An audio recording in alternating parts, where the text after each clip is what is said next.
4 برس ہو گئے. دن کتنی تیزی سے گزر گئے، اس درمیان کچھ بھی نہ بدلا، سوائے اس بات کے کہ وہ 2 بچوں کا باپ بن چکا تھا.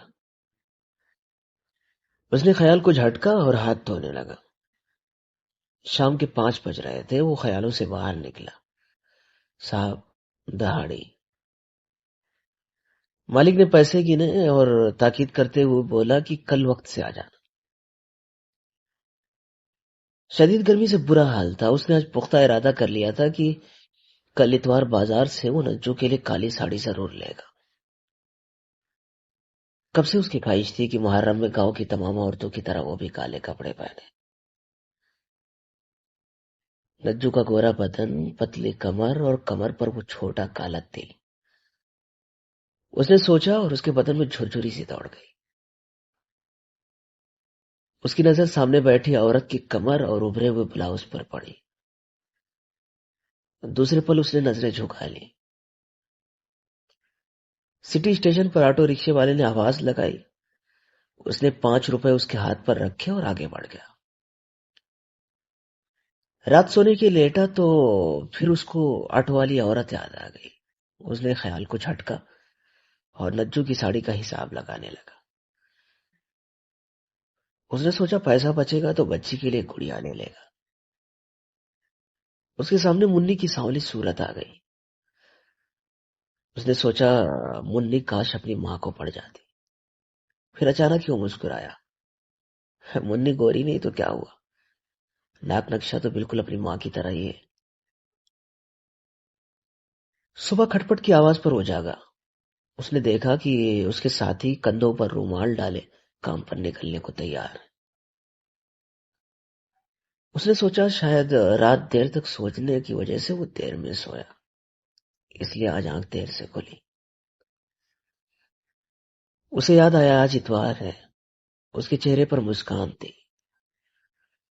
اس نے سوچا آج کی دہاڑی ملا کر وہ نجو کی کالی ساڑی کا انتظام ضرور کر لے گا.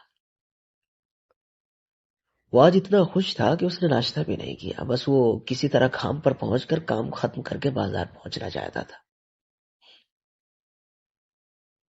بازار میں اس کو کوئی ساڑی نہیں سمجھ آ رہی تھی. بہت مشکل سے اس کو ایک ساڑی پسند آئی، مگر منی کی گڑیا اور خوراک کے پیسے نہ بچے. اس نے سوچا چلو کوئی نہیں، اگلی بار.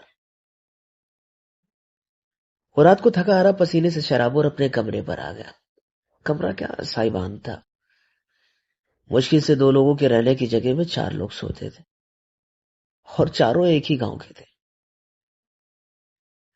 اس نے ساڑی کو اپنے پرانے زنگ آلود بکس میں اخبار میں لپیٹ کر رکھ دیا. ابھی گھر جانے میں شاید 1 مہینہ لگ جائے. اس بار اماں کی دوا، حسن کی فیس، گھر کا خرچ اور بہن کے جہیز کے لیے بھی کچھ رکھا ہے. اس نے سوچا. وہ روز کام سے واپسی پر نجو کو یاد کرتا.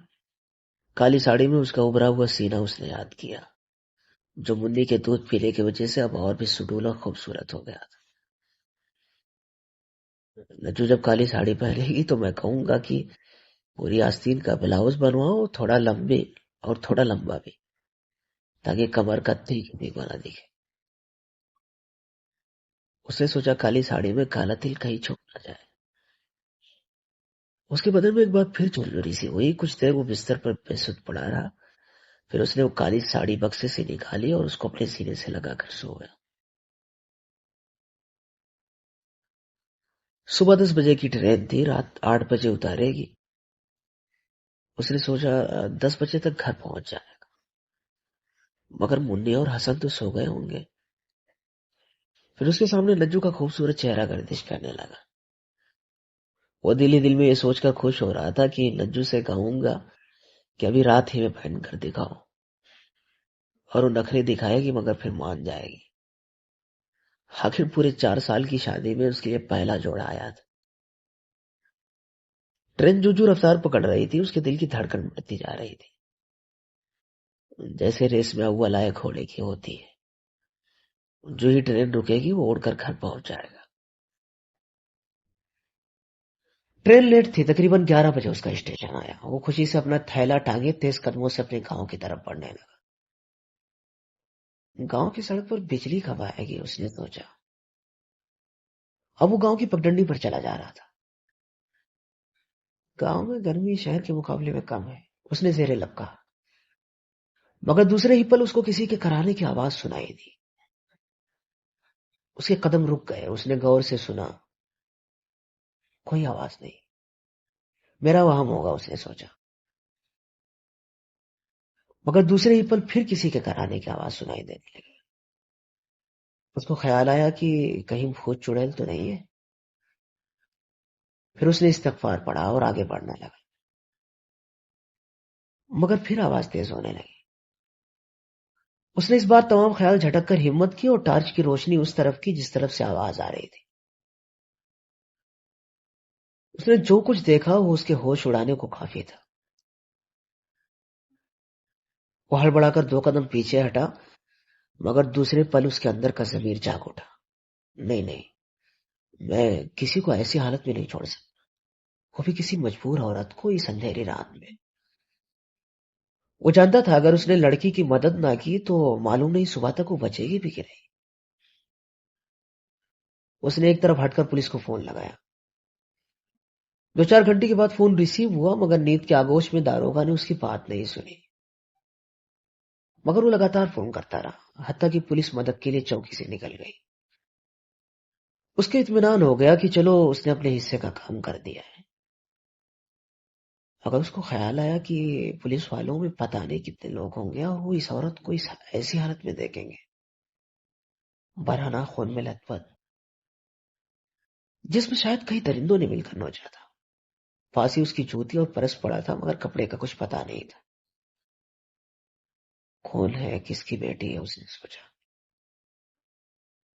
کسی کی بیٹی بہن ہو، مگر اس کو اس وقت کپڑے کی ضرورت ہے. اس نے سوچا کاش میرے پاس کپڑا ہوتا. دوسرے پر اس کو خیال آیا کہ کالی ساڑی. نہیں نہیں، وہ تو نچو کے لیے ہے. ایک لمحے کے لیے وہ خود غرض ہونے لگا، مگر اس کو خیال آیا کہ اگر اس لڑکی کی جگہ نچو ہوتی تو اسے کب کبھی آ گئی. اس نے بلا کچھ سوچے تھیلے سے ساڑی نکال کر اس برہنہ بدن پر ڈال دی. اس نے دیکھا لڑکی نے پرسکون ہو کر آنکھیں بند کر لی. سائرن کی آواز سنائی دے رہی تھی. پولیس مدد کے لیے پہنچ چکی تھی. پریس والے اس کی فوٹو کھینچ رہے تھے. بڑی پوچھ تاچھ کے بعد صبح اس کو پولیس چوکی سے جان چھٹی. وہ سر جھکائے تھکے جسم کے ساتھ گھر میں داخل ہوا. بچے اس کے آگے پیچھے ناچنے لگے. بیوی پر امید نظروں سے اسے دیکھ رہی تھی. شرفو نے نظریں جھکا لی، گویا وہ نجو کے سوال کو نظر انداز کر رہا تھا.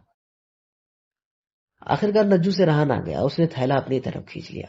میری کالی ساڑی، یہ کہتے ہوئے وہ محرم کا بخان کرنے لگی.